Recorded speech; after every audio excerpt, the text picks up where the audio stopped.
25 million registered Christians currently don't vote in presidential elections. That's roughly 1 out of every 3 who profess to follow Christ. Welcome to Freedom Alive. As in the days of Isaiah, we're living in a culture that calls evil good and good evil. A battle is raging for the heart of this nation. It's a battle over truth, and how we live out our faith in the public square is so critical. Jason Yates, the CEO of My Faith Votes, joins us on this episode to explain why we must lead from a position of faith and stand boldly for biblical values. I'm thankful to again be joined by our co-host, Matt Staver from Liberty Counsel. And Matt, I'm shocked and I must say embarrassed to learn that 25 million registered Christians don't vote in presidential elections and 65 million don't vote in local elections. We have to be engaged if we're going to make a difference. That's shocking, really. It's frankly shameful. It's disturbing that you have that many people. To understand the magnitude of that, that would be like looking at every man, woman, and child, for example, in Florida, and it's that many Christians who are registered to vote, not just Christians, but Christians who are registered to vote that choose not to vote in a presidential election. And as Jason will say, that's the population of a lot of different states. 22 states. Yeah. That's a lot of people. And if you just had a portion of those people that actually voted, 5 million or so of those 25 million, they would change presidential elections every single time if they voted biblical values. So I'm looking forward to the interview with Jason Yates, who's the CEO of My Faith Votes, because he's going to have a lot of good information about how you should think biblically and how you should vote biblically in some practical ways that you can be engaged. Amen. We cannot wait to bring it to you, but our Freedom Alert is next. Victory for Unborn Life in Maine, a proposed state constitutional amendment that would have enshrined a right to kill unborn babies up to birth, has failed in the Maine legislature and will not appear on the November 2024 ballot. In Maine, both legislative chambers are required to pre-approve any constitutional amendments with a 2/3 majority vote before they are placed on the ballot. The Maine House voted in favor of the pro-death amendment, but well short of 2/3 majority vote. The Maine Senate voted in favor, but also fell short of the supermajority vote, which prevents it from going to the voters. Abortion amendments like this are an attempt to legalize human genocide and are reprehensible. The right to life is an inalienable right that comes from God, not government. We must always protect it.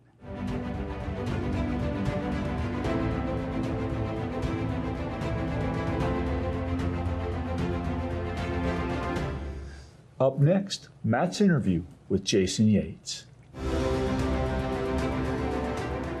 I'm pleased to welcome to Freedom Alive our very special guest, Jason Yates, who is the CEO of My Faith Votes. A great name, Jason. Tell us about My Faith Votes. What's its mission? Yeah, Matt, first, thanks for having me on. I love what Liberty Counsel is doing and all that your ministry is doing. It's great to partner with you. And in 2015, we learned a statistic that 25 million Christians in America, who, by the way, were registered to vote, but did not vote in the last presidential election. And the difference in that election, Matt, was less than 5 million votes. In fact, in recent presidential elections, the differential has been, on average, less than 5 million votes.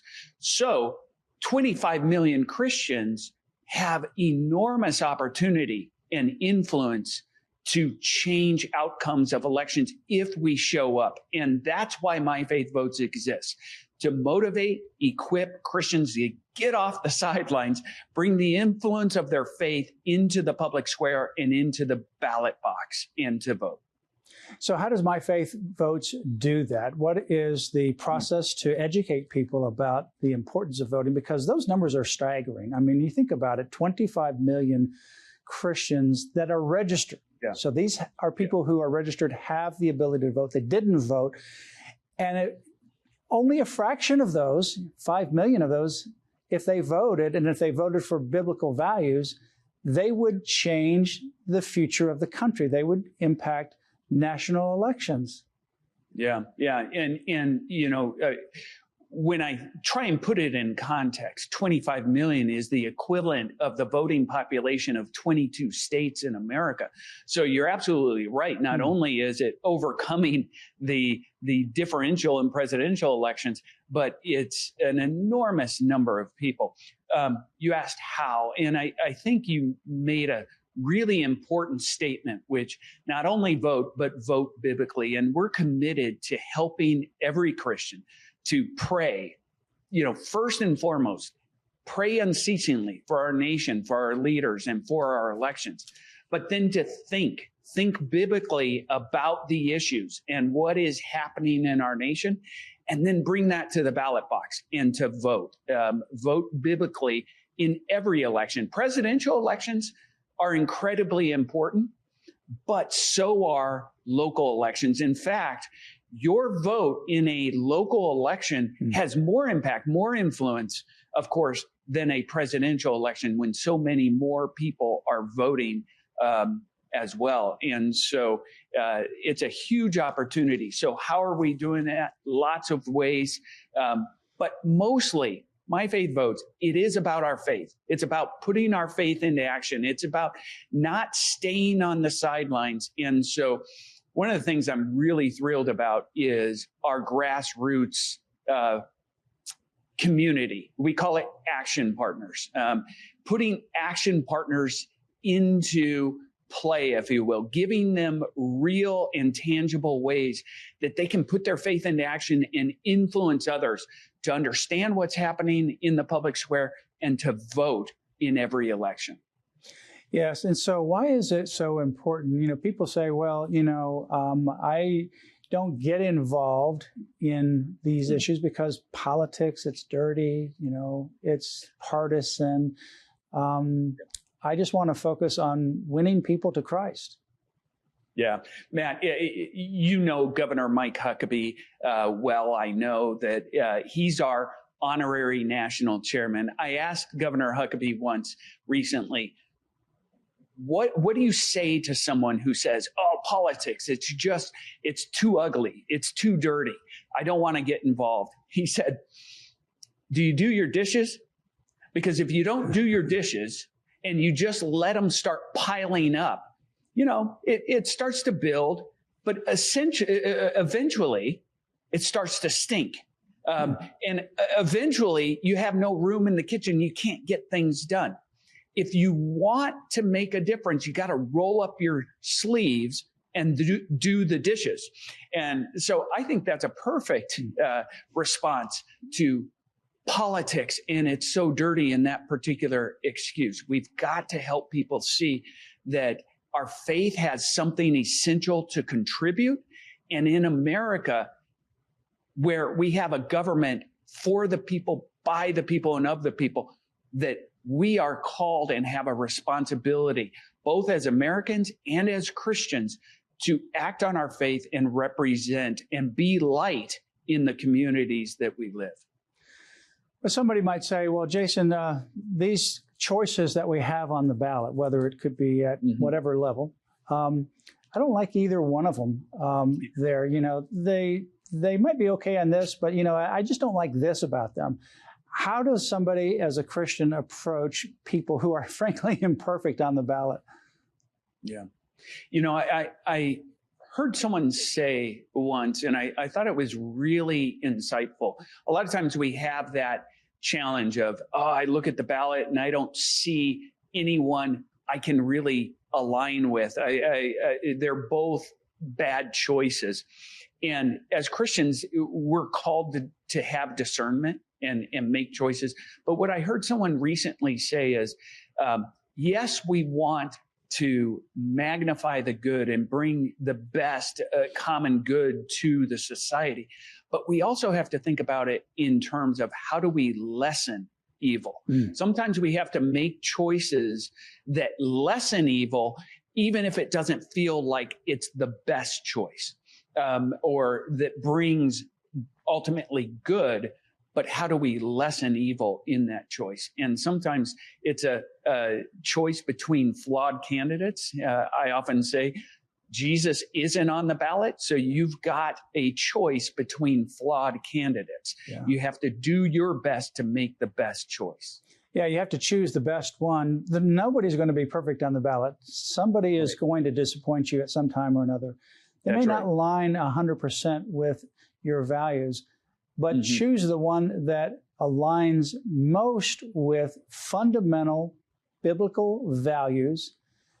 And I like that idea that you said that you sometimes are put in a situation where you want to vote to lessen the evil. Maybe there's two people that are not so good, but you want to choose one that's not going to be as evil. And then you have to work, because it's not over then. You've got an election after that. You've got an election after that. You have elections until Christ returns. And so you have to keep on working to keep on changing the system. That's the kind of impact I think that voting has. And you have to stay the course. Christians oftentimes, they get upset, they get discouraged because something doesn't go right. And as you know, and our motto has always been never, ever, ever give up. Continue to press forward, continue to speak the truth, continue to vote biblically. So what about a church? Say somebody is in a church, they want to get their church involved. They want to get their pastor to encourage people to vote. How do they go about that? Do you have resources that you can provide as well? That's a great question. And yes, we do. And so many so many churches these days are also staying on the sidelines, but I'm seeing a change. I'm seeing some openness to engaging. And so first and foremost, we have voter registration tools and kits for churches specifically, along with all the materials that they need to hold those and promote those voter registration drives. You can find those at myfaithvotes.org. We have all those resources available. But I want to share about one other opportunity that I think is really powerful. And we want to get this year as many churches and as many individuals involved in this as we possibly can. Let me tell you a little story about what we did in 2020. We were looking around and saying, how can we get people involved? How can we get volunteers involved? And we came up with an idea to send postcards and letters to Christians across the nation who we knew were not regular voters. And so we did this, and we got a number of volunteers to do that. And in the general election, we sent about 330,000 postcards. And we had commitments from volunteers to send over 1 million postcards. There are people out there that want to do something. They're raising their hands and they're saying, how can I get involved? What can I do? So we made this program official. We call it Right Now. WRITE, Right Now. So every major election year, we are sending letters to voters in key swing states and in key elections where we know they can make a difference if they show up. And volunteers are printing these letters, adding a handwritten note of encouragement, letting that voter know they're praying for them and that this is important. And so you ask about churches. Churches can get involved. They can have letter writing parties, pull together small groups, pull together the entire congregation.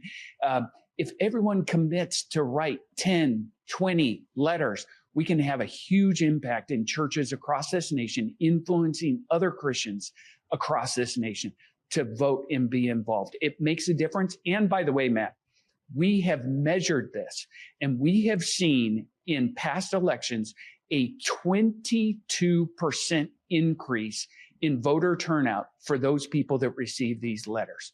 We know it works, and it's a great way to get involved and engaged at the church or individual level. So if you had a 22% increase of that 25 million, you're talking about enough votes to change an entire presidential election. Incredibly, yes. It really does matter. And I hope everyone listening to this will think about that opportunity and go to myfaithvotes.org, sign up. We have that available right now where you can start to get involved with that. So how does it work? Somebody signs up and then you send them a list of names, or how does that work? Yeah, we've identified through data sources those individuals who we believe through the best of our ability that they are a Christian, that they are pro-life and pro-traditional marriage. So we believe they will stand for biblical values if they do indeed vote. And we send them a list of names and addresses for as many people that they've signed up to send letters to. We send them the letter. All they need to do is for each person on their list, print that letter, add a handwritten note of encouragement, and pop it in the mail and send it to people. So it's an easy way to engage, even from your own kitchen table. That's excellent. So it comes from a personalized signature of someone sending that into that particular person's mailbox. That's a great program. So myfaithvotes.org is the place to go for that and many other options. What are other options that are available that My Faith Votes can make available in terms of education to churches, other people that want to get involved in voting? Well, right up also at the top of our homepage is an opportunity to go to My Voter Hub. Matt, we invest a lot of time and a lot of energy in resources that just get people equipped to vote. We've already talked a little bit about voter registration. You can certainly go and check your registration. By the way, and real quick, I went and tested our own tool, and it told me I wasn't registered. And I said, well, that's weird. I said, my tool must be broken. So I went to the Secretary of State and checked my registration. And they said I wasn't registered to vote. Now, you may wonder why that happened. I'm certainly wondering why that happened. I can't get clear answers, but I had to re-register to vote. So I encourage everyone, go check your registration. You can do that at myfaithvotes.org. But you can also get voting reminders. Sometimes sometimes we just don't know for local elections that, there's a race for city council or for school board or for dog catcher, but it gives us the opportunity with those reminders to be alerted to every election. And then we have an entire ballot guide, regardless of your address, your zip code.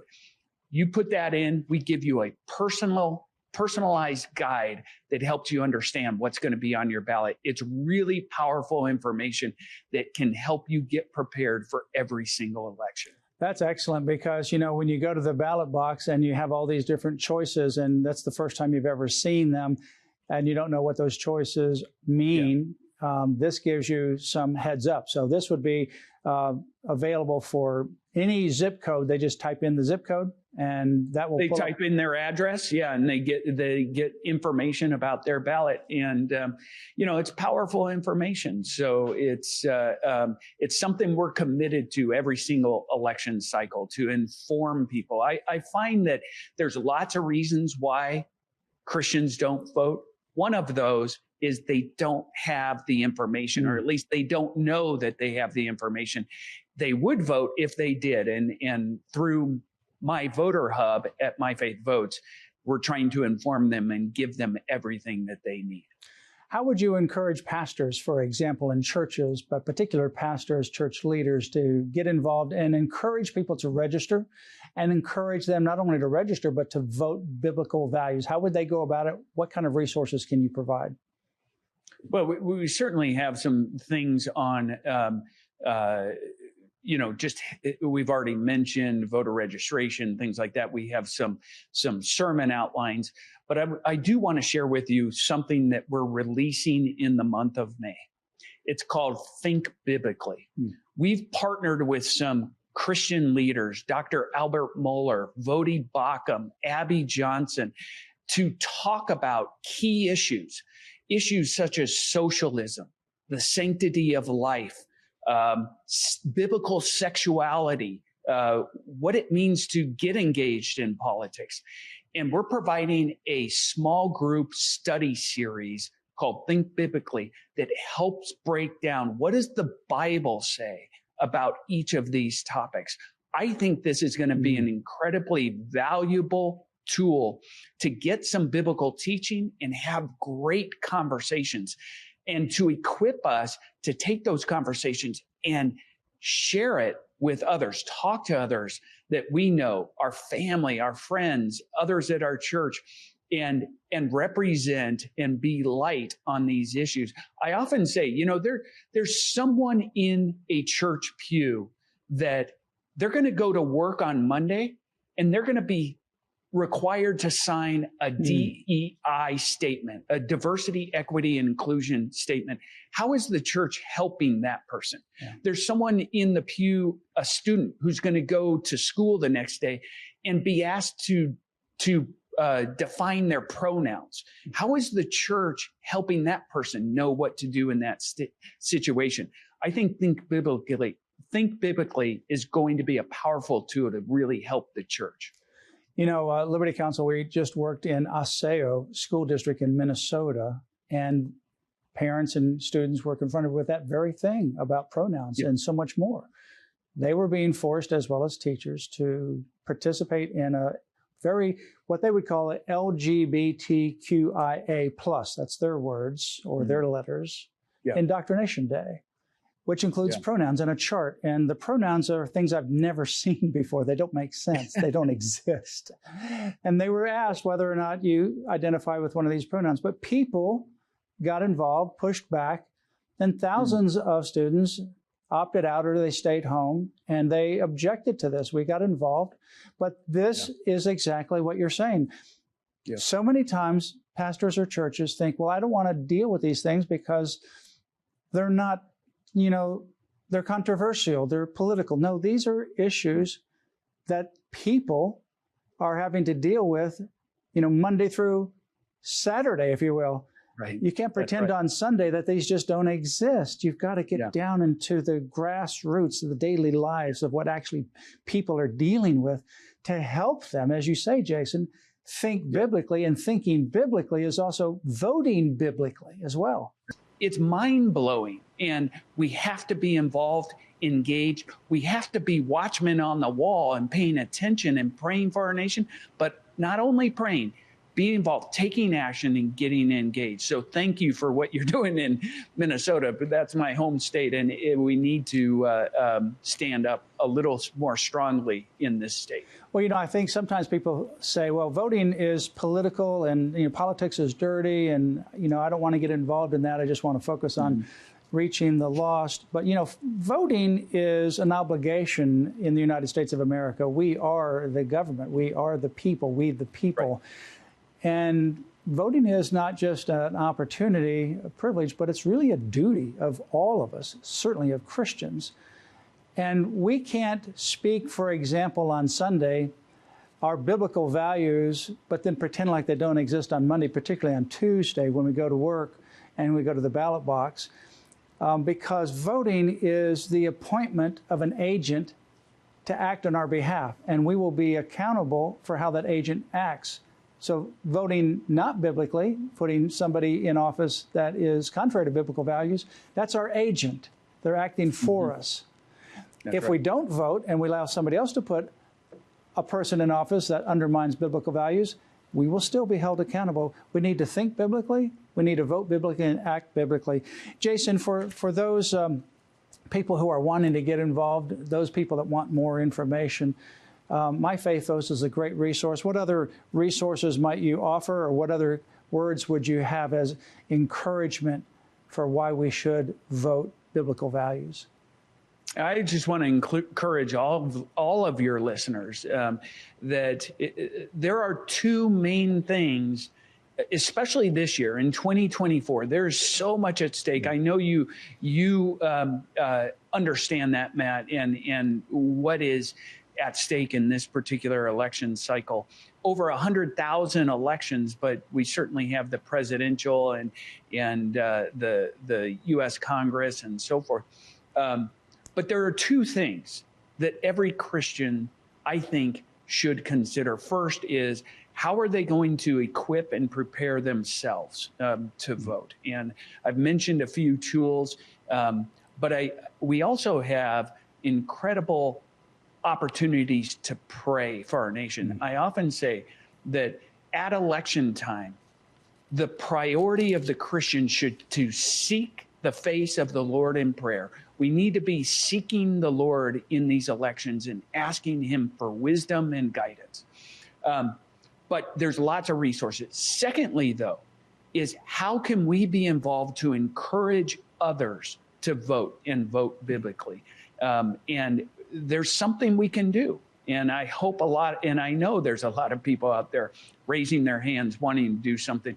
And we have those opportunities through our Right Now campaign and becoming an action partner with My Faith Votes. Well, Jason Yates is our guest, Chief Executive Officer, CEO of My Faith Votes. And that is a nonpartisan movement that calls Christians to pray, as you said, to think, and to vote biblical values. The website, again, is myfaithvotes.org. That's myfaithvotes.org. Jason, thank you for joining us on Freedom Live, and thank you for the great ministry of My Faith Votes. And thank you, Matt, for the great ministry of Liberty Counsel and all the work that you're doing. Thank you. God bless. Matt, I learned so much from listening to Jason on this. One of the things that was unbelievable is the number of registered voters. That's just stunning.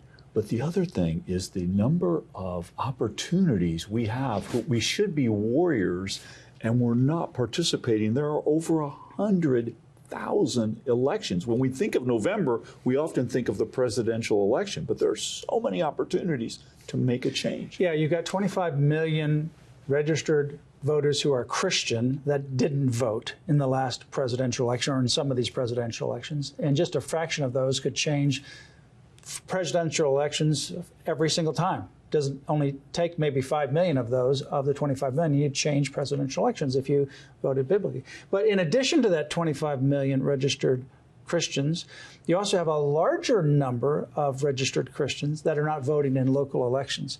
And when you think about how many opportunities we have to impact local and state elections, it's phenomenal. Profound impact and so many opportunities, both locally and federally, to engage. In closing, remember Galatians 5, verse 1, which says it was for freedom that Christ set us free. Therefore, keep standing firm. Do not be subject again to a yoke of slavery.